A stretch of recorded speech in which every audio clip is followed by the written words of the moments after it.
Attempt number 2. Yeah, sorry about that, man. It's all good.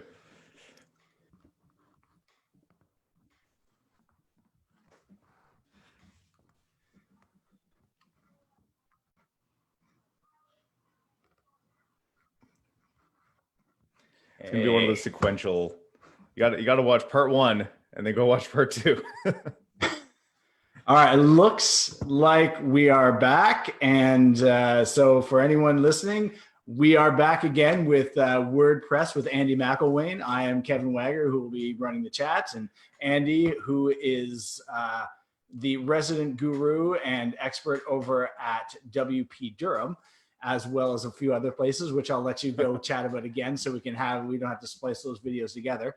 But we are going to be chatting about everything to do with WordPress today, from hosting to plugins and everything that you need to know. Drop the questions down below so that we can make sure that we get all the information that we can out of this amazing chat. And Andy, I'll let you go at it here. All right. So hi, everyone. I'm Andy. I've been a WordPress user and developer for going on 12 years now.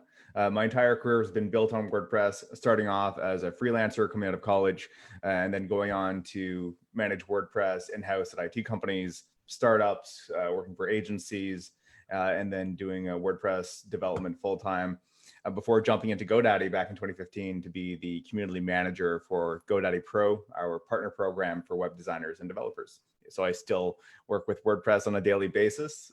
We're the world's largest WordPress host, so I get to geek out about this stuff all the time, and I'm happy to do it here. Fantastic. Well, in order to avoid any other unpleasant drop-offs, I'm just going to kind of get started in with a few of the questions that I hear a lot about WordPress, and I'll feed them over to you and see what we can get out of them, and then hopefully some of the people in the group will toss their own questions in as we go, and we can get some great information. So I guess to first start off, I mean, WordPress is the hosting platform that I think takes up something like 90% of all WordPress CMS system, or all internet CMS systems that are out there right now. And do you find that you hear a lot of misunderstandings or misconceptions about what WordPress is and isn't?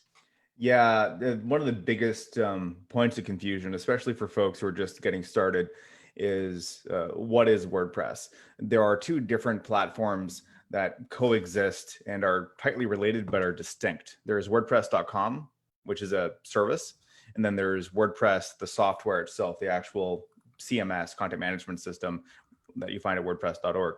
So WordPress.com, think of it as almost like a Shopify for websites.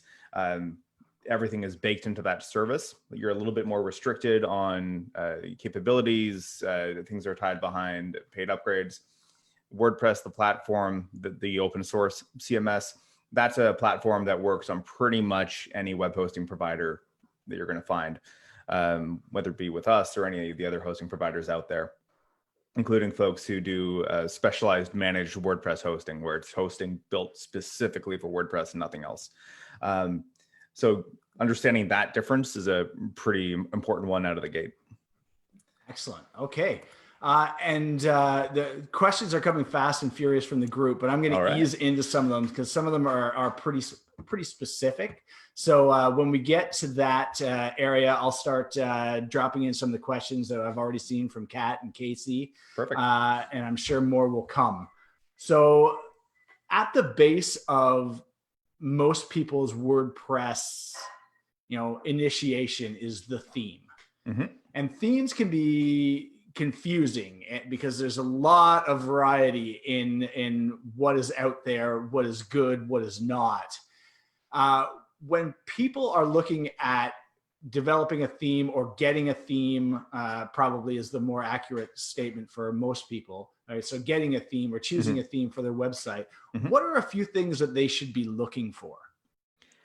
I think the big one to look for is how widely used is this theme? So when you go to the WordPress theme directory, so you go to wordpress.org/themes, you'll see a listing of some of the most popular themes. But for every theme listed in that directory, on the right-hand side, you're going to see some statistics, including how many sites use this theme or how many times it's been downloaded, the reviews of the theme, and then a link to the theme author's website for that theme.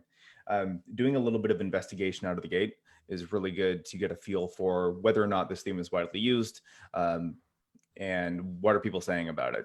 So over the years, the theme choices have kind of consolidated around a handful of really popular themes that are very flexible. So if you look at themes like, off the top of my head, GeneratePress or OceanWP or Astra or these other themes, they're very generic, but because they're generic, they're very flexible. So all of the layout options, colors, everything else, you can really take those themes and make what you want out of them.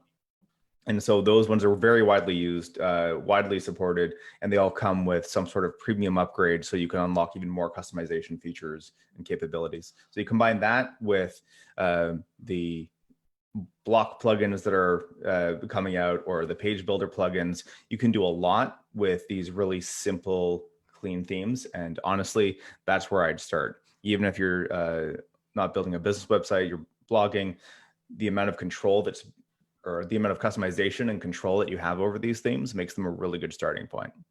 I'm a big fan of GeneratePress in particular. It's built by a developer out on Vancouver Island. So I like to say you're buying Canadian when you use GeneratePress and upgrade to the premium version. Excellent. You mentioned premium version a lot. So that basically means like there are themes that you can get. There are free themes, and then there are kind of premium themes that you would have to pay for. Now, some themes, like you mentioned, have a free version, and then you can pay for features to be opened up after that. And that's kind of what you mean by that. Yeah, exactly.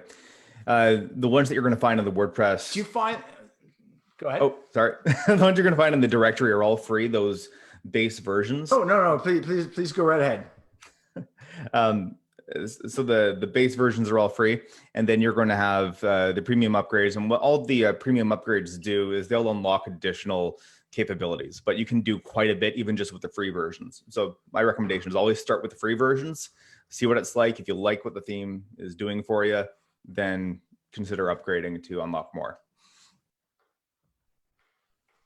So we're looking for how widely used is a theme, how well is it rated, and whether there are premium upgrades. Yeah. And then how recently how recently it's been updated. Yeah. Absolutely. Yeah. Do you think there's ever a choice or a proper opportunity to use a free theme that doesn't have those abilities? One that's probably not one of the WordPress default themes. Yeah, so there are a lot of really good themes that may not be as popular. When you look at a lot of those other themes, your options for customization, I find, can be all over the map. They may look really good out of the box if you set up your site exactly as it's shown in the demo and exactly as the theme developer recommends. But if you want to go and do any sort of customizations, you might be limited in what options are available out of the box for that theme. And so when you start looking at customizations in those situations, that's where we start getting into adding additional plugins or doing a little bit of coding with CSS to change layouts or colors or fonts, things like that. So Catherine dropped a question a few moments ago that I think is really pertinent to the whole theme idea. There are a few competitors to WordPress that are out there.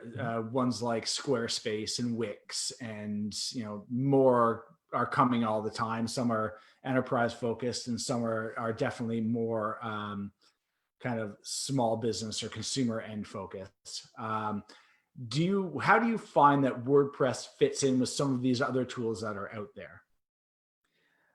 So I like to think of it as renting versus owning. So when you look at something like Squarespace or Wix or pretty much any website builder like that, you are tied to that platform, that host, those features, those capabilities. If there are things that you want to do that aren't possible with that platform, you're kind of stuck. You either have to put in a request to that company to add additional features or wait until something gets added. With WordPress, your WordPress site is your WordPress site. If you don't like the hosting provider that you're with, you can take your site and move it somewhere else. So if you're not happy with your current host, you can just take your site as is and migrate it. And the nice thing for you as the site owner is that it's still the same site. You're not forced to go and rebuild the site from the ground up. If you wanted to move from Squarespace to Wix or Wix to Squarespace, or from our website builder to a different website builder, in most cases, you're stuck having to rebuild the entire site. That means more time that you're going to be spending on doing this stuff that isn't as productive as if you were going out and creating more content, right? So that's the really nice thing about WordPress, is that flexibility and that ownership. It's your site, it's your content, you take it wherever you want to go. The other part, because it's open source, that means that if there are things you want to do that the platform can't do for you, there's probably a plugin that can add those capabilities, or you can hire a developer to build that customization for you. It's a very flexible platform when you compare it to a website builder like Squarespace. That's fantastic. One thing that Mary mentioned here, Mary Chong mentioned here, that I think is also really important when we're talking about platforms and themes and things like that, is the responsiveness of the author. I mean, as updates happen, and I know I've been caught in this situation before where I've been using either a plugin or a theme or something like that, that becomes obsolete over time. And then you're kind of handcuffed into a position where you can't update it without breaking your entire site. You know, when a large thing like the Gutenberg update that happened last year happens. Is there a way to track that when you're looking for a theme? Yeah. So looking at, we kind of mentioned it at the tail end before, of recent theme updates. If you look at the update history and the support history of that theme, if people are asking questions, is the theme developer following up on those questions? Are they releasing updates frequently, or are they infrequent updates? The other thing to consider too, especially if you're building your business around your site, which I assume is a big case for folks in this group, the premium themes, what you're paying for isn't just the customization and the features, but it's also the support.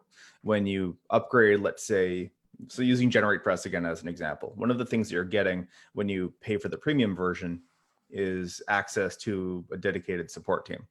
So your support requests are going to be prioritized over questions that just get dumped into an open public support forum. That's the sort of thing, especially for folks in this group, that I'd highly recommend looking at and consider. While the cost of upgrading to a premium theme might be, $50 per year, that $50 is going to get you a much higher level of support from the theme creator. That makes a lot of sense. Miriam also dropped a question that says, other than customization limits, is there anything wrong with using a premium theme that's not from WordPress? So one that's from I know I personally use a theme from an independent developer, but do you find that there's a difference between using one from an independent developer versus one from WordPress themselves? It depends. When you look at the theme directory, those are all independent developers. If it's not coming from Automatic or the WordPress.org theme team, and Automatic is the company behind WordPress.com. And so they have this really efficient machine running, pumping out themes for WordPress. We also have themes for WordPress that we put out as well at GoDaddy. All the other themes that you're going to find are coming from members of the community and independent developer shops. If you're working with a custom theme that maybe somebody built for you and you hired them to build a custom site for you, they've built a custom theme, there's nothing wrong with that if the support is there. I think that's the biggest thing, is whether or not you have someone that you can go to for ongoing support. There's a tendency for some folks who dabble in building websites and dabble in building themes. They might give it a try, build the theme, and then hand it off to you and then disappear. So I'd be more concerned about that, because if you can't get the support from the person who made it, that makes things a little bit more complicated. Yeah, absolutely. I think the importance, kind of going back to your previous point about reputable sources for your for your information. If you're going with a a theme that's been hasn't been updated frequently, is coming from somebody who doesn't use it a lot, isn't paid, somebody's providing a free theme out there, it might be fantastic. It might be the best theme out there. But if nobody is behind that making money from them, they have no incentive to actually go through and continue making it better and continue, the security updates that are so important with having a WordPress site. Yep. Yeah. Another way to think of it too is, and just because I just bought my first house in the fall and I'm starting to learn all the homeowner challenges. When you're looking at things like, let's say your furnace, you go and you buy something and then the maintenance is on you. If something breaks, you have to go and find somebody to fix it. Or do you have something where you're paying a set dollar price per month for the ongoing maintenance and support? Sure, when things aren't breaking, it might seem like wasted money, but then when things do go wrong, the ability to just pick up the phone and give somebody a call and then they show up to make a repair and they know what they're dealing with, that makes a big difference. So that support as peace of mind, I think, is worth the price most of the time.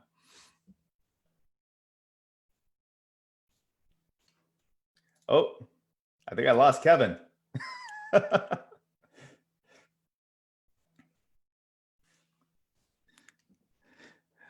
guess I'll open up the Facebook group and see what people are asking.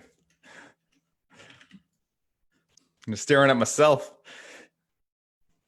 Let's see here.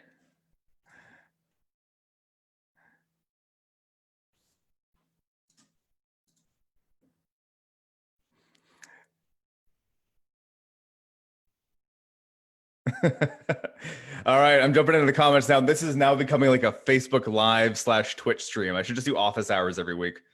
Jump on here for 30 minutes and answer questions. Let's see. Home ownership is a pain in the butt. Yes, I'm starting to learn that, especially with all these midges. I can't fix my fence. Every time I go out, I get accosted by swarms of midges.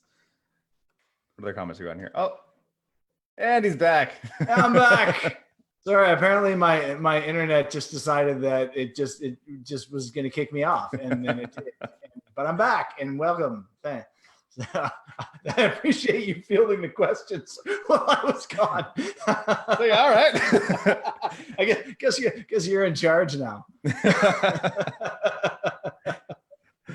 Yeah, well, let's go Twitch streamer mode. I think that was a really great point that you made about the idea of like owning something versus renting something, and how you can kind of get that support. I mean, I know a lot of people in the group know that I was in Egypt when the whole shutdown happened, and I came back, and literally the day I got home, my water heater broke down.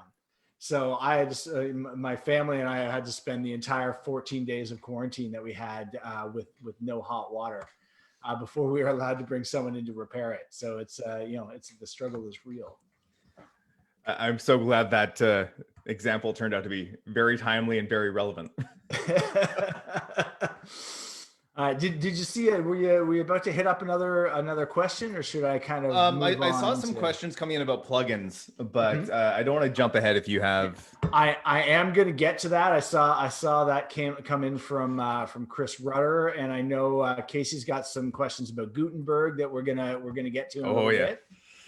So let's move on to hosting, and hosting can be anything from relatively inexpensive to incredibly expensive, depending on how you want to approach it. So I know you work with GoDaddy, and they're a hosting company themselves. So can you give us a little bit of insight as to what our thoughts are, or what our thought process should be when we're considering what kind of a hosting platform to go with?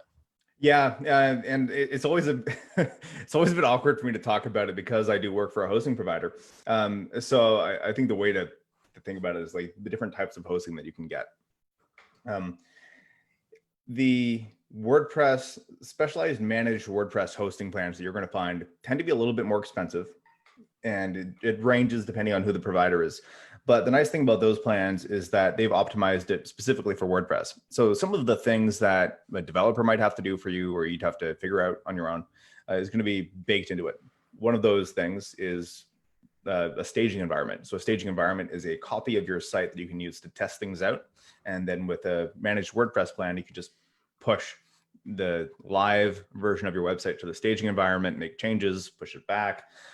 So when we look at things like, when you're asking about like the theme change, that's a perfect example of, I want to make changes to my site. I want to make sure things work first before I put them live. You create a staging version of your site, copy your site over to the staging site, change the theme, make changes on that staging site, test it out, ask for feedback from other people. And then when you're ready, push that live.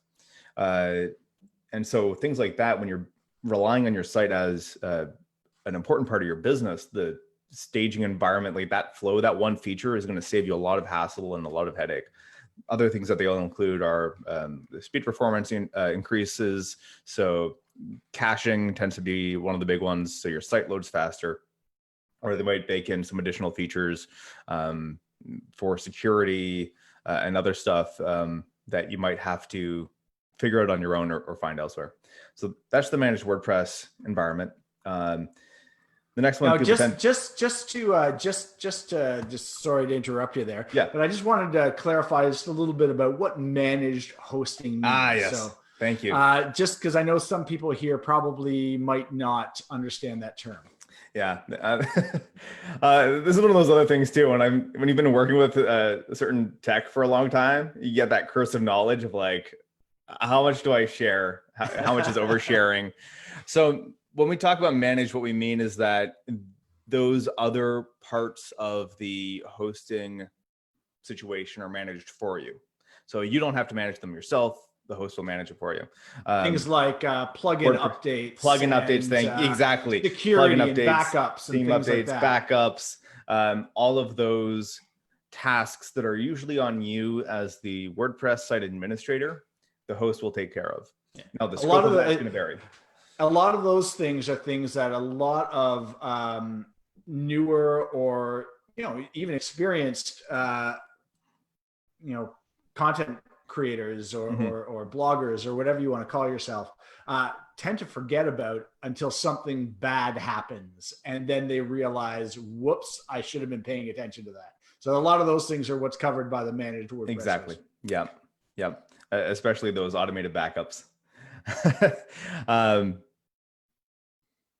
Even with me, I get a little bit overconfident in running updates sometimes. One of the nice things about WordPress, though, is that they've made improvements in the last couple of years where WordPress itself will try to catch things that will break your site before they happen. So they're trying to protect you from yourself, and they're trying to build that into WordPress. So no matter what hosting provider you're with, you'll get access to these features. Another example of that, if you've updated your WordPress installation recently, which hopefully you have, there's a health tool built into WordPress now, where it'll give you a rating out of 100 on how healthy is your WordPress site. And it'll look at things like, is everything up to date? Do you have any potential security issues on your site? And that can really help someone who's not super experienced with the technical side at least get an idea of things that need to be fixed, so they can then go to their hosting provider or find a developer to help them out. So everything that we've just talked about, that is like, the managed hosting provider will take care of this for you. Those are the tasks that if you are going with your bare bones basic shared hosting, so your cPanel hosting would cost $5 a month. Those are the sort of tasks that you have to take care of yourself as the site administrator, or you want to hire somebody to do it for you. So while the cost of the hosting is much lower, you are also responsible for doing a lot more. So trying to think of another comparison to this, like, yes, the DIY cost of doing something like, I don't know, repairing your fence or doing some minor drywall repairs in your house, or I don't know, plumbing.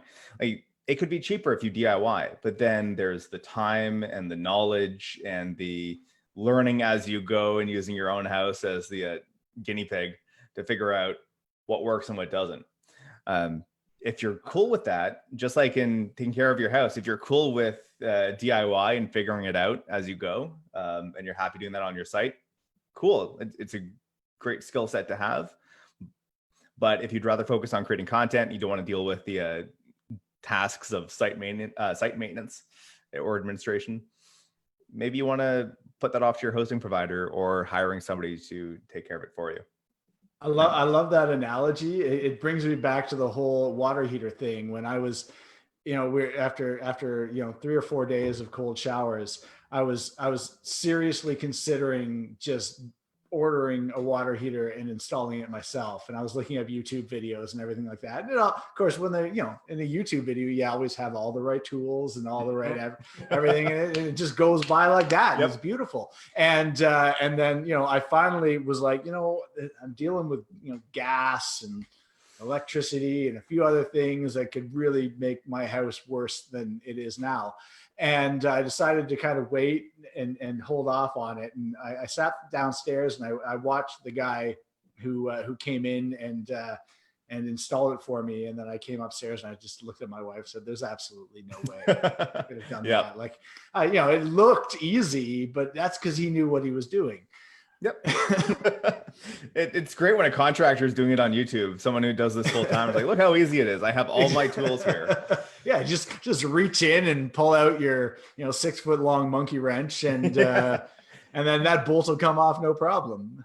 It took me 3 weeks to replace our front lock because I had to go and get a new lock installation kit. We just wanted to install one of those Yale keypads. It took me forever, 6 trips to Canadian Tire, buying supplies I didn't even need because I followed the wrong guide on YouTube. It's the same thing with websites. It is completely the same thing. And I've been in that situation where I've had great hosts and I've had terrible hosts. And the difference is night and day. The amount of stress that you have to deal with. I had a host once that was literally responsible for my site going down most of the time. Oh dear. And they were just awful to deal. Every time I would talk to them about something, they would somehow make something else worse. And then I've had great managed hosting where I can just sit back and all I have to worry about is running the site and dealing with how I want to plan the growth of it. And I get some tech support and I get, a little bit of development time every month. And it's fantastic. Of course, budgets change and everyone has their own budgets, but it is important to look at it and say, if something does break, is the time it's going to take me to fix it worth more than my site as a whole? So sometimes that managed hosting is definitely worth considering. Let's move on now to plugins, because I know there have been a few plugin questions, and I know there's a lot of general questions and misunderstandings as much about plugins as there are about themes, because again, anyone can develop a plugin. Not all of them are good. Not all of them are terrible. Not all of them are good for every theme or every process. So let's start with the basics. Are plugins good for your website? I hate giving the "it depends" answer, but it really does. But my second follow-up to that one is most of the time, yes, but it depends. I don't think plugins are bad. Yeah, it definitely, I'm fully on with you. It depends on the plugin. It depends on the tool. And it depends on what you're trying to accomplish. So what are some plugins that you feel that every site should have? Oh, yes. So my go-to, so the first is SEO, an SEO plugin. Yoast SEO is the big one, but it's also, there's a lot to it. It includes a lot of stuff, and it includes a lot of calls to action as well. A lot of little banners nudging you to upgrade. The one I'm using on a lot of my personal sites right now is another plugin called SEO Press. It does a lot of the same stuff that Yoast does, but I know it's less intrusive to me, and I find it a little bit easier to work with. But I think that if you're just getting started, Yoast is good because it includes a lot of hand holding on things to do on your site to improve your search engine performance. Second thing I would add, if you're not on a managed WordPress host, some sort of backup plugin. Updraft Plus is a really popular one. I've used that on and off for years. BackWP Up is another one. As with themes, when you're looking at plugins and considering which ones to use, look for the same stuff. How widely used is it? How are the reviews? When was it last updated? And if you click through to the developer's site, is this something where there's a premium version so that if you need paid support, you're able to get that? Third one I look at is some sort of form plugin. Ninja Forms is nice because the free version does quite a bit, and then you can either buy individual add-ons for added features, like if you wanted to sell memberships, for example, you could do that through add-ons to that form, or you wanted to sell products or whatever. You have these different options with paid add-ons. Gravity Forms is another long-standing, very popular, very, very powerful form plugin. It's paid. There's no free version. Personally, I think it's worth it because it's so flexible and you can do so much with it. And then there are a bunch of other ones. Contact Form 7 is free, but the user experience, in my opinion, isn't as great. WP Forms is another one that's growing in popularity. So I'd find a form plugin that you like and kind of stick with that. Security plugin of some kind. Sucuri is a GoDaddy company, so disclosure, but Sucuri has been around for a very long time, and their security suite is very nice. They include things like a web application firewall. And what that means is like a firewall is like a protective fencing for your site, to protect your site from nefarious attacks. Another plugin that I've used quite a bit as well is WordFence, another really good security plugin. I have a friend who swears by iTheme security. I've locked myself out of my own site and out of client sites with iTheme security. So I tend to avoid it just because of that. It's very aggressive in blocking people who try to break into the site, and you might block yourself. Back when that happened to me, I had to go in through the back end and go into the database to allow myself to get back into the site. So that's why a lot of people would not know how to do that. Yeah, exactly. So even I was like, oh God, I have to go hunting for where to fix this. So WordFence tends to be my go-to along with our security plugin. What Excellent. Else? And last one, Page Builder. Looking at a Page Builder plugin, if you don't like Gutenberg, I know there's a lot of folks who have strong opinions about the block editor. Beaver Builder is my favorite, but I know a lot of people who also swear by Elementor, or they might swear by Divi. Excellent. Yeah, I know a lot of people here use Divi. I can name probably a dozen off the top of my head. Beaver Builders one I think not a lot of people know of. It's a Canadian company as well, if I remember correctly. It's not, but they may have a Canadian on their team. So many of these WordPress companies are distributed, and they'll have folks all over the place. And I guess, yeah, you mentioned Gutenberg. So let's take a minute now to ask some people's questions about Gutenberg, because I know there's a lot. I was very hesitant to move into Gutenberg myself. Mm-hmm. It's a very different type of environment than classic WordPress editor, but it has some advantages. It has definitely a learning curve to it. But what is your opinion on making the move from the classic editor into Gutenberg?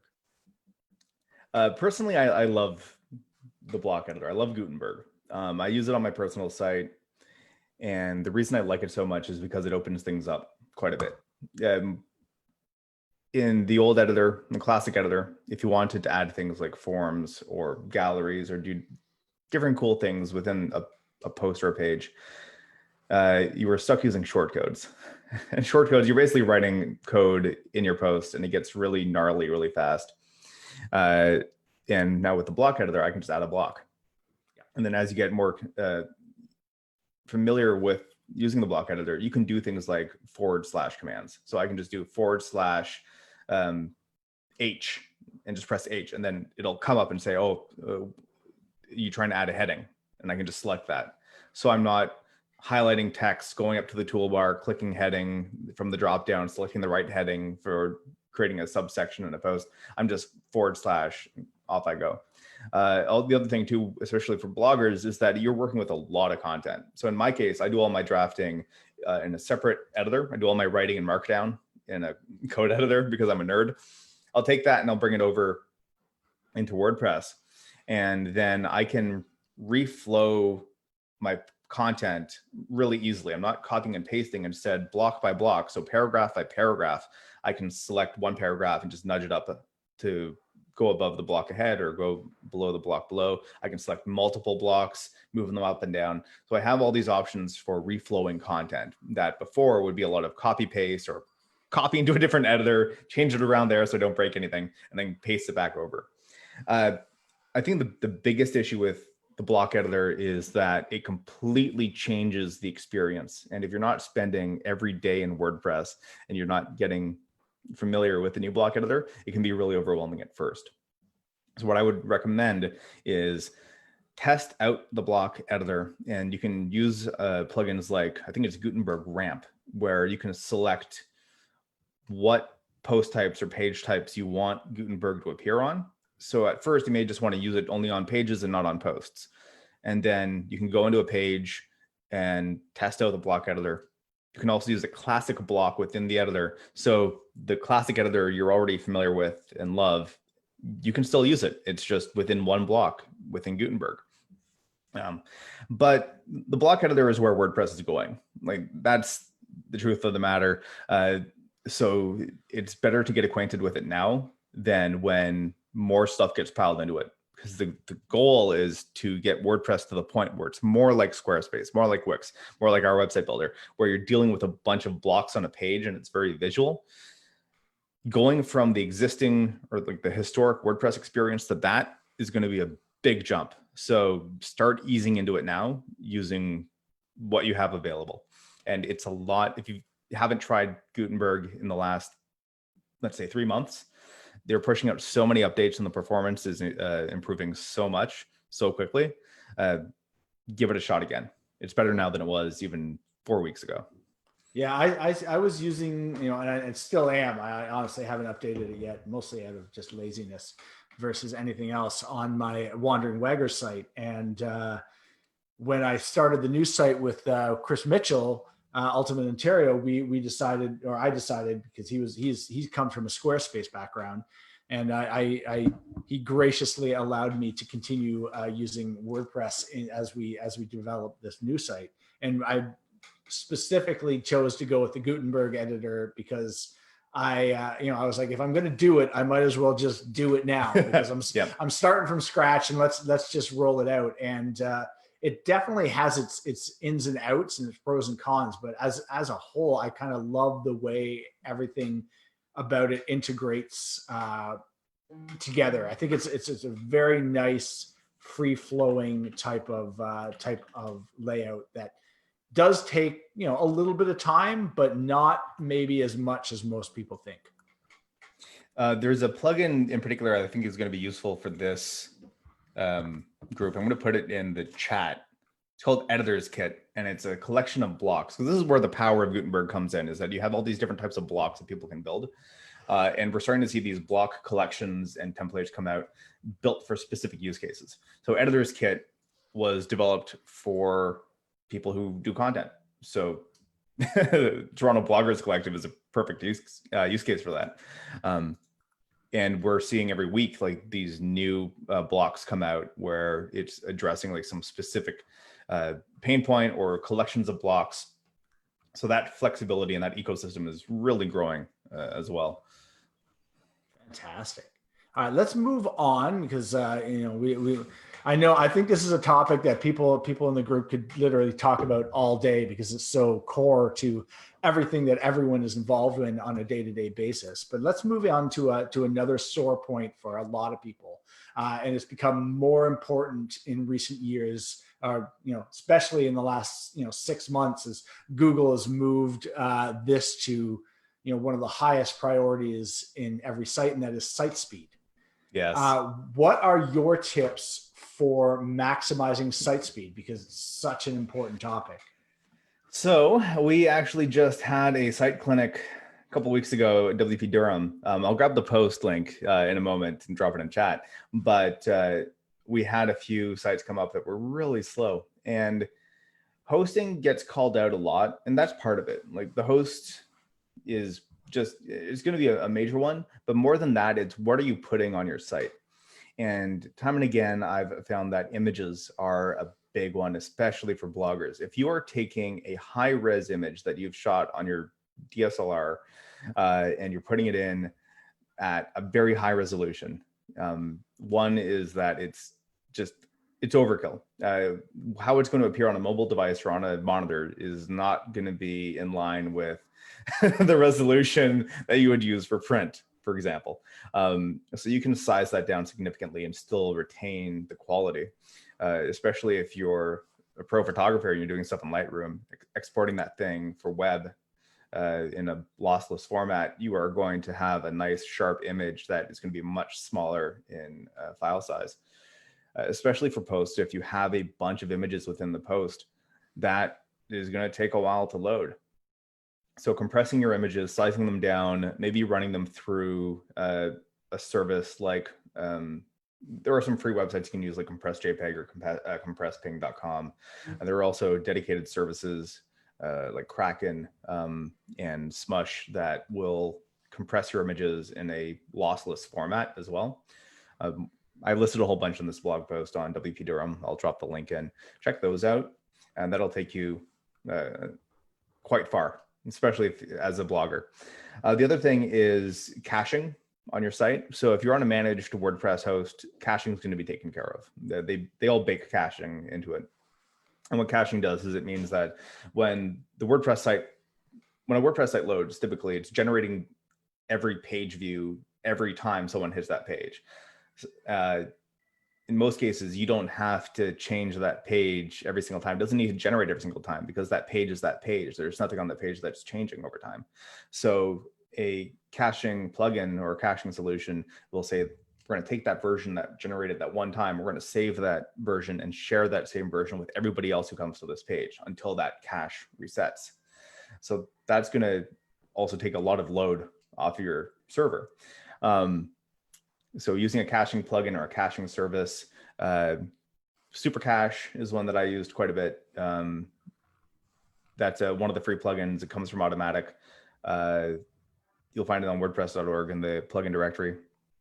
Jetpack, that really powerful all-in-one plugin suite from Automatic from WordPress.com, also includes things for site speed optimization like caching. You can check that out. If you want to get really fancy, using a service like a CDN, so a content delivery network, takes that idea of caching and says, okay, well, we're not just going to create cached versions of these pages and posts. We're also going to take these and copy them to servers that are physically closer to where your visitors are coming from. So if your server is here in Canada or in the US and there are people hitting your site from Europe or Asia, the traffic still has to make its way to the server here in North America. With a CDN, if you push out to another server that's closer to where they are, your site's going to be perceived to load faster for them. And I think that is really important if you are a travel blogger. It's interesting. It's interesting.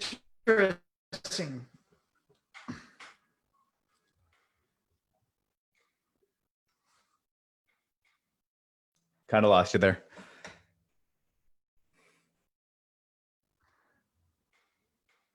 Interesting that you say that, because a lot of people think that the internet is this instant thing.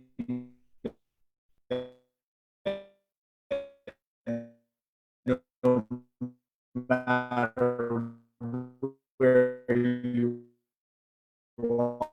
are, but really data is as location dependent as closer to a server, then you're going to get that information faster than you are if you're from lots of different places, a tool like a CDN can be very important to your page speed. Yep.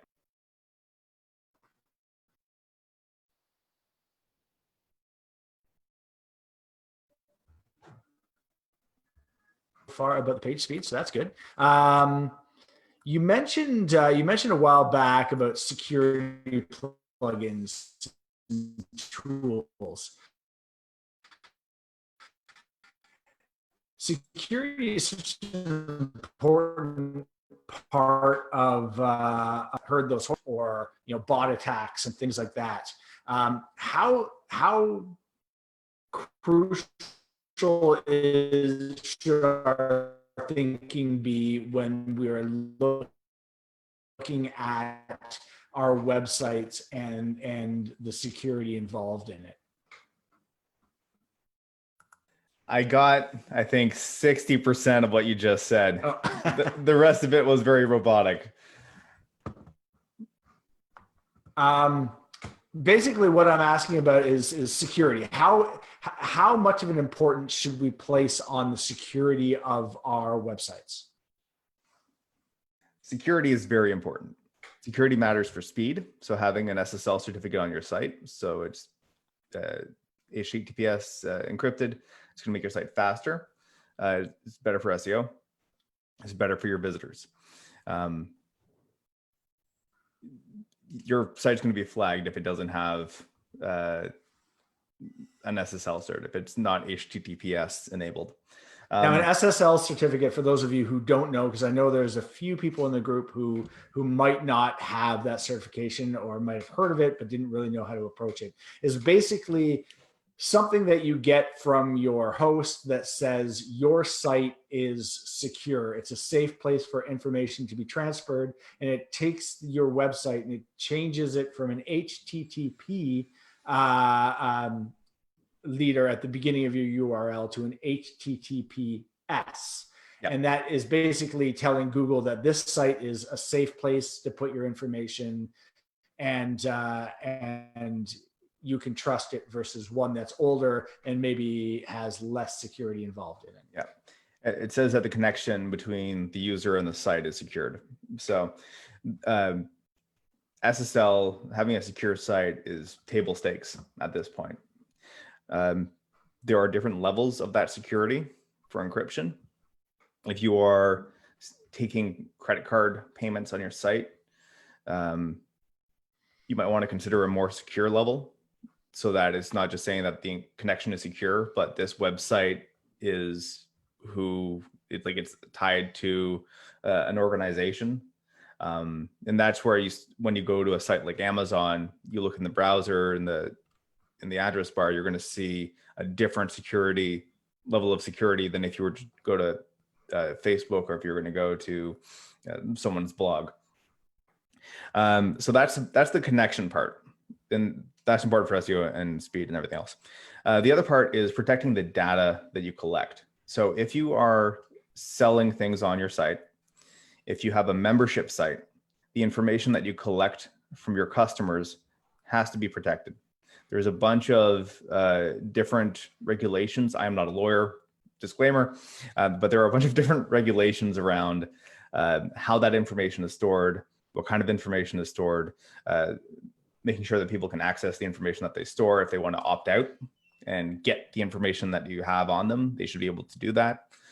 So looking at things like GDPR, PII, so personally identifiable information, there's an emerging and increasingly complex world around security and how cookies are handled and everything else. The most important thing for bloggers, I think, is just thinking about what information am I collecting from my visitors? Where am I storing that? And if somebody wants a copy of that information, how do they get hold of that? And having that documented somewhere on your site within a privacy policy. I think that's going to cover most of the situations you'd run into. Aside from that, if you're really concerned about it, digging into the literature that's online around protecting privacy and everything else. It's early days for that. And most of the concern is around big companies and how big companies handle that information, but you should still keep it in mind. WordPress is building tools into the platform to help deal with this. So there's now a privacy policy generator built into WordPress, and there are tools for, let's say you're building a membership site in WordPress and people can create accounts. There are tools for handling data requests and exporting user data and that sort of stuff being built into WordPress. Excellent. Well, I'd like to get maybe into some of the more specific questions, and I know some of these you might be able to answer, and some of them might kind of lie outside your domain. But we might as well throw them at you anyways, and see if anything sticks. So I know that this one came from Casey Palmer. He said, "What would your biggest advice be for someone?" Sorry, my mistake. Sorry. He said, I want to know why Gutenberg won't save any of my content and just gives me auto drafts. That sounds like it could be a plugin conflict, could be a hosting issue. What I'd recommend there is get in touch with your hosting company and seeing what level of support they can provide. And if you hit a wall there, you can drop a question in the, just drop a post in the Bloggers Collective. And I can take a look. If not, like I probably won't be able to solve the issue, but if I can figure out what's going on just at a glance, might be able to point you in the right direction, and other people might be able to benefit from that. And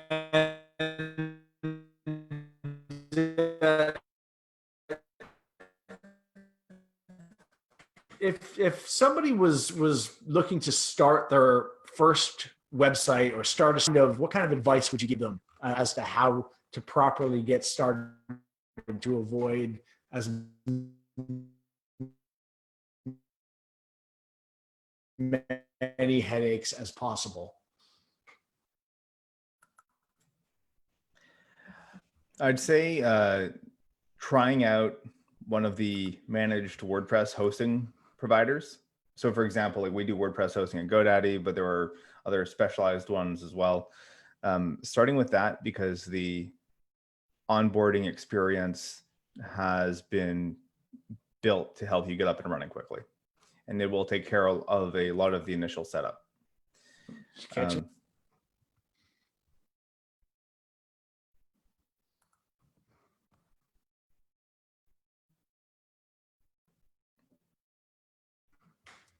Excellent. Well, it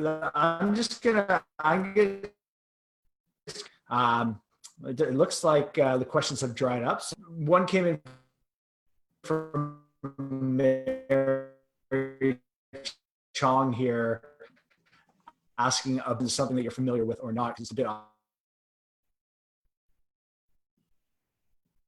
I'm losing RoboKev. This is the question about email marketing services, I assume. Yes, and if you have any suggestions on how to get my internet to stop dropping off of me while I'm in the middle of a web chat, I'd appreciate that too. Pay for a bigger pipe. The tubes are full. Buy a bigger tube for your internets. That's what she said. Yeah. So email marketing, I've had a hand in that as well. Years ago, before I joined GoDaddy, if anyone's familiar with Camp Tech in Toronto, I ran the Mailchimp Introduction to Mailchimp, or Mailchimp for Beginners workshop for a few years.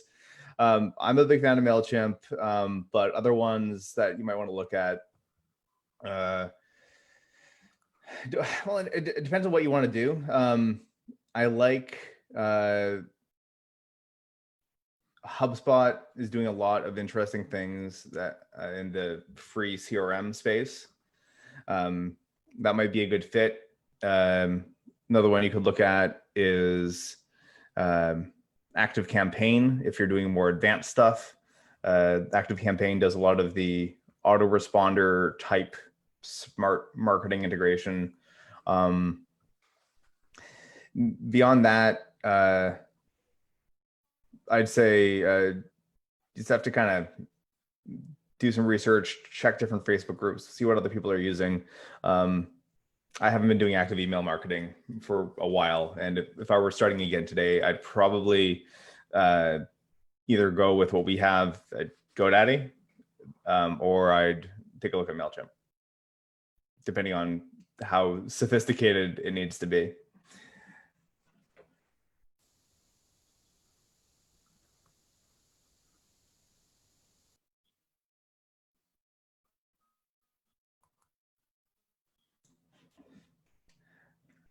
I think I lost Kevin again. So I want to jump back into the questions here. And I there he is. sincerely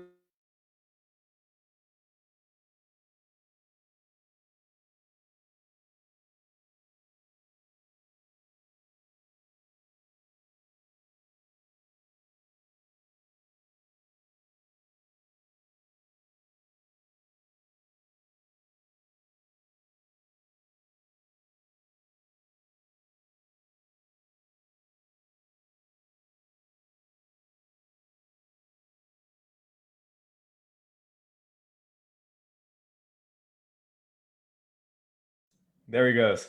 I want to jump on this other question from Miriam about looking to switch a theme. What is advice and tips on the move? Other than points mentioned about choosing a theme and plugins. So what I was saying earlier with choosing a hosting provider, one of the things you can do if you're using a managed hosting provider, do that staging site that I mentioned, and then test out other themes on that staging site. If you're using like a cPanel shared hosting site or a shared hosting plan, most of those plans will let you have multiple WordPress installations on the same site. So you could do, let's say, a subdomain, like a test.yoursite.com for different WordPress installations. So you could create a test site just for playing around with WordPress. That's what I tend to do. My personal site, I moved off our managed WordPress hosting plan because I wanted more control. I'm using something we call business hosting at GoDaddy. It's like it's shared hosting, just more powerful, and it costs a little bit more. But I have multiple WordPress installations running under this one hosting plan. So instead of being like $25 for one site, it's $25 for as many sites as they want. And so I'll do additional WordPress sites and then test out different themes and plugins on those other sites. If they work, then I'll go and add them to my actual site. Welcome back, Kevin.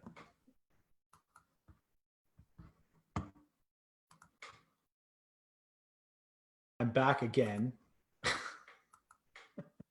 and I think that nails a lot of the great questions that we've had in the group. So unless anyone has any others, I'd like to thank Andy for sharing his time with us, because it has been absolutely eye-opening to see, this amount of information. I think you could have chatted for hours on what we have here. So again, I think people can find you at the WP Durham and connect with you at maybe tap into your expertise on from GoDaddy and the hosting that's available through them. So I want to thank you, and hopefully we'll pass on any more questions that people might have in the group. Please do. All right. Thanks a lot, Andy, and stay in touch. Absolutely. Thanks all.